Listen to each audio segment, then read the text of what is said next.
የሰዎች ንብረት ተዘግቶ ማየት መከራየት ሆኖ ለሌላው ሰርቪስ መስጠት እየቻለ ሰርቪስ ሳይሰጥ አይደል ሆኖ መቀመጡን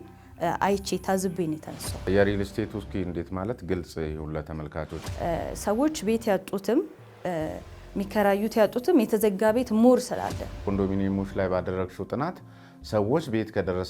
ከደረሳቸው በኋላ ለምን አይገቡበትም ቤቱ ሲሰጣቸው እነሱ የዛሬ 10 አመት ወይ 15 አመት ወይ 20 አመት ሬጂስተር አድርገው እነሱ ምርጫ ይኖራቸዋል አሁን 2-3 ምርጫ ያለማ ቦታ ላይ ሊገቡ አይፈልጉ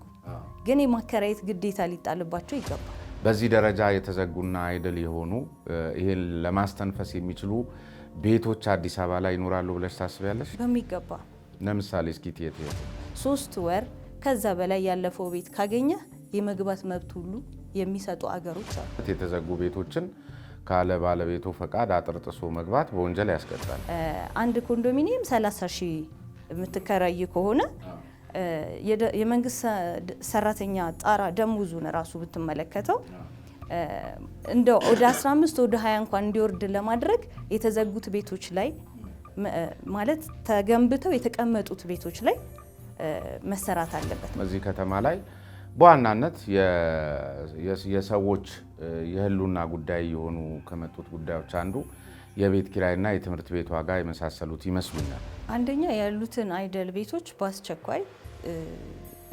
ለሊዝ እንዲዘጋጁ ማድረግ ማስገደድ ግን እሱ የተከራይ ግዴታ ነው አሁን ለምሳሌ 3-4 ምርጫ ያላቸው ሰዎች ቤት ይዘዋል ኮንዶሚኒየም ይዘዋል እያልኩ